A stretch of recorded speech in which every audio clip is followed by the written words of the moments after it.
অস্ট্রেলিয়ার বিপক্ষে বাংলাদেশের ম্যাচটি শেষ পর্যন্ত শেষ হতে পারল না। মানে ম্যাচ শেষ হয়েছে, রেজাল্ট হয়েছে, কিন্তু বৃষ্টির কারণে এই পুরো খেলাটা আসলে হতে পারেনি। বৃষ্টিবিঘ্নিত ম্যাচটাতে অস্ট্রেলিয়া ডাকওয়ার্থ লুইস পদ্ধতিতে বাংলাদেশকে 28 রানে হারিয়ে দিয়েছে। এখন বৃষ্টি যদি না হতো তাহলে কি বাংলাদেশ ম্যাচ জিততো? জিততো না। খালি খালি এটা যদি বলি, এটা জোর করে বলা হবে যে না বৃষ্টি বাংলাদেশকে হারিয়ে দিয়েছে, প্রশ্নই ওঠে না। বাংলাদেশ বৃষ্টি না হলেও এই ম্যাচটা হয়তোবা মানে খুব মিরাকল কিছু যদি না হতো তাহলে বাংলাদেশ ম্যাচটা আসলে হারার পথেই ছিল এবং ম্যাচটা তারা হেরেই যেত। সুপার 8-এর প্রথম ম্যাচটা তাই আমাদের জন্য শুরুটা মোটেই ভালো হলো না।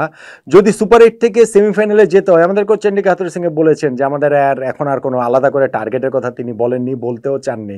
কিন্তু যখন আপনি সুপার 8-এ উঠবেন আপনার লজিক্যাল টার্গেটই হচ্ছে গিয়ে নেক্সট সেমিফাইনাল। সেমিফাইনালে এই গ্রুপে 4টা দল আছে, 4টা দলের মধ্যে সেরা 2 দলের মধ্যে থেকে সেমিফাইনালে ওঠার সুযোগ, সেটা যদি করতে হয় তাহলে এই 3টা ম্যাচের মধ্যে অন্তত 2টা ম্যাচ জিততে হবে। সেইখানে আমরা ফার্স্ট লাইফ লাইনটা হারিয়ে ফেললাম, প্রথম ম্যাচ আমরা হেরে গেলাম। এখন যে 2টো ম্যাচ আমাদের বাকি রয়েছে, ভারতের বিপক্ষে এবং আফগানিস্তানের বিপক্ষে, এই 2টা ম্যাচে আমাদের জিততে হবে। স্পেশালি ভারতের বিপক্ষে এই ম্যাচটাতেই, যেইখানটাতে হচ্ছে গিয়ে যে কালকেই আমরা ভারতের বিপক্ষে খেলবো, সেই ম্যাচে যদি আমরা না জিতি তাহলে সেমিফাইনালে খেলার বেসিক্যালি আমাদের আর কোনো সম্ভাবনা নাই। ওই বৃষ্টি ইকুয়েশন, এক দল 3 ম্যাচ জিতলে বাকি সবাই 1 ম্যাচ জিতলে, এগুলো জাস্ট মানে হাওয়াই কথাবার্তা, ওইটা দিয়ে আসলে কোনো কাজের কাজ কিছু হবে না। অস্ট্রেলিয়ার সঙ্গে এই ম্যাচটা আসলে বাংলাদেশ কোথায় হেরে গেল, আমরা কোথায় হেরে গেলাম, কোনটাকে আপনি আসলে টার্নিং পয়েন্ট বলবেন? আমরা কি আসলে জয়ের মতো অবস্থাতে কোনো সময় ছিলাম? 140 করার পর আমরা ছিলাম না। এটা যে যত কথাই বলেন যে 140 এন্টিগার এই উইকেটে করার পরে বাংলাদেশে আমরা আর জয়ের মতো অবস্থায় ছিলাম না। যদিও এই ম্যাচে আমরা একজন এক্সট্রা বোলার নিয়ে খেলেছি, শেখ মাহেদী হাসানকে একাদশে ইনক্লুড করা হয়েছে, এবং বৃষ্টিতে খেলাটা যখন ফাইনালি অফ হয়ে গেল, একবার তো 6.2 ওভারের সময় বন্ধ হয়ে গেছে যখন অস্ট্রেলিয়ার স্কোর বিনা উইকেটে 64, তারপরে 11.2 ওভারে যখন অস্ট্রেলিয়ার স্কোর 2 উইকেটে 100, তখন তো ফাইনালি বন্ধ হয়ে গেল। তখন এটা 12 নম্বর ওভারে খেলা চলছে। 12 নম্বর ওভারের মধ্যে কিন্তু আমরা স্পেশালিস্ট 6 বোলার নিয়ে যে একাদশ সাজিয়েছি, তার মধ্যে 5 বোলারকে আমরা ইউজ করেছি, সাকিব আল হাসানকে বোলিং দেওয়া হয়নি। খুবই সারপ্রাইজিং এটা আমার কাছে লেগেছে। আমার সবার খুব সারপ্রাইজিং লেগেছে, বলবো বা কীভাবে। এই ওয়ার্ল্ড কাপে তো দেখেছি যে পুরো 20 ওভারের ইনিংসে তাকে 1 ওভারও বোলিং করানো হয়েছে। ফলে এইখানটাতে মানে 5 বোলার আমাদের ছিল, সেটা সত্ত্বেও ওইখানে আমাদের কি বলেছিল অকেশনাল স্পিনার মাহমুদুল্লাহ রিয়াদকে দিয়ে 3 ওভার করানো হয়েছে। ফলে এখানে শেখ মাহিদিকে যখন আমরা একাদশে ইনক্লুড করেছি, আরেকজন এক্সট্রা বোলার আমরা নিয়েছি, সেই শেখ মাহিদি কিন্তু 4 ওভার পুরো বোলিং করেছেন, তিনি 22 রান দিয়েছেন, ভালোই বোলিং করেছেন, যদিও কোনো উইকেট পাননি। সো এই 6 জন বোলার আমাদের থাকা সত্ত্বেও যেটা আমি বলছিলাম যে 140 রান ডিফেন্ড আমরা অস্ট্রেলিয়ার বিপক্ষে এই উইকেটে করতে পারবো না, পারার কোনো কারণও নেই, এবং সেইটা ডেভিড ওয়ার্নার ও ট্রাভিস হেড শুরু থেকেই বুঝিয়ে দিয়েছেন। হ্যাঁ, যদি ওইখানটাতে হচ্ছে গিয়ে তাওহিদের ক্যাচটা ধরতে পারতেন তাহলে অন্যরকম কিছু হতে পারতো, অবশ্যই হতে পারতো। ক্রিকেট খেলায় যে কোনো কিছুই হয়।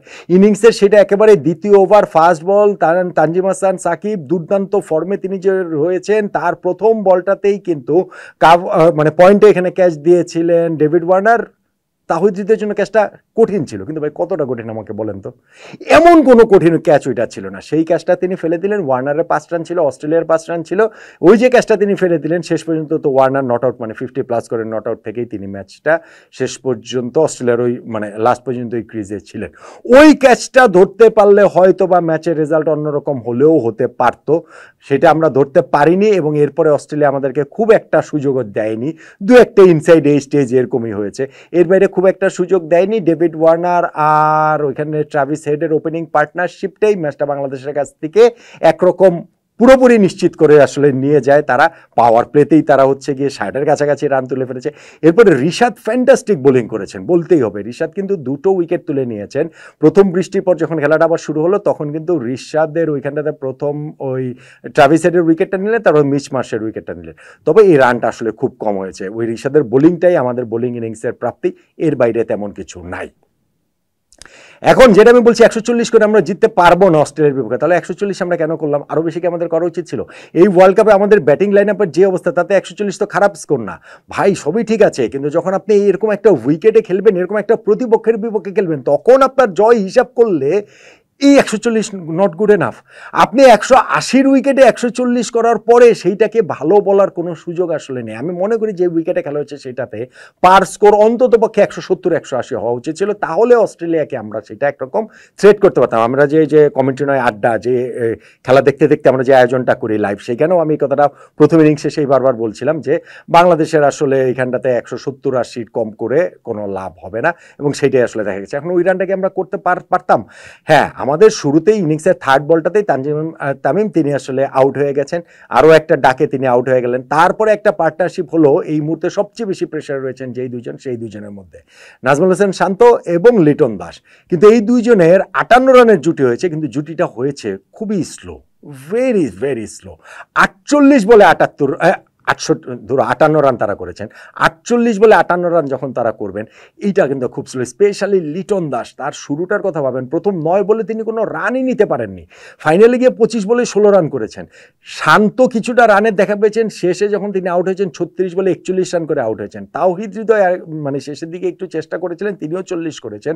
তারপরেও আমরা 15 ওভার শেষে 98 4 উইকেটে ছিলাম, সেইখান থেকে শেষ 5 ওভারে আমরা কিন্তু মাত্র 42 রান যোগ করতে পেরেছি। এবং ওইখানটাতে সাকিব আল হাসান আউট হয়ে গেলেন, তিনি হচ্ছে গিয়ে এই ম্যাচও ভালো ব্যাটিং করতে পারলেন না।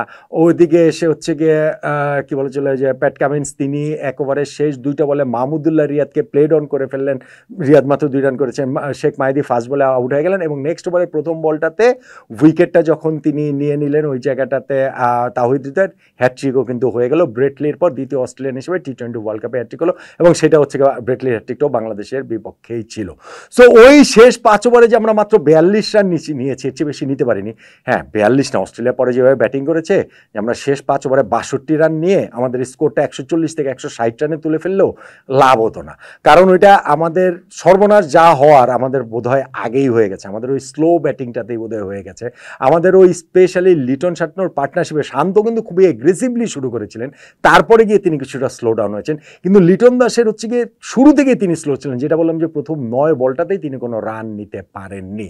সো আমার কাছে ওইখানটাতে মনে হয় যে আমরা উইকেট হারাবো না, ওই বেশি কশাস থাকতে গিয়ে ম্যাচের মোমেন্টামটা আমরা লুজ করেছি। উইকেটটা আমাদের অ্যাসেসমেন্টের জায়গাটা তো হয়তো বা ভুল ছিল, যে এতদিন পর্যন্ত লো স্কোরিং উইকেটে খেলে গেলে আমাদের মনে হয়েছিল যে আগে আমরা হয়তো 140 রান করলে সেটা জয়ের মতো স্কোর না, এই উইকেটে সেটা জয়ের মতো স্কোর আসলে না। তাহলে শেষ পর্যন্ত কি অস্ট্রেলিয়ার সঙ্গে এই ম্যাচটা যে আমরা হেরে গেলাম, আমরা আসলে আউটপ্লেড হয়েছে, আমরা অস্ট্রেলিয়ার সামনে আসলে দাঁড়াতেই পারিনি। এটা হচ্ছে বাস্তবতা, এটা মেনে নিতে হবে, এবং সেটা batting department, bowling department, even fielding ডিপার্টমেন্টের কথাও আসলে বলতে হবে।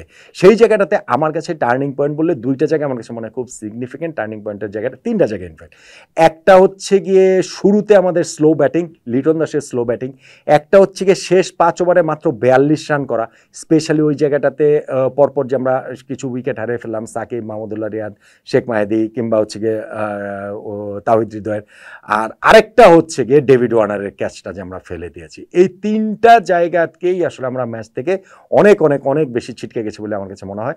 শেষ পর্যন্ত গিয়ে আমার কাছে যদি টার্নিং পয়েন্ট বলতে বলেন, তাহলে কোনটাকে বলবো, শেষ 5 ওভারে আসলে কম রান করাটাই আমার কাছে মনে হচ্ছে টার্নিং পয়েন্ট।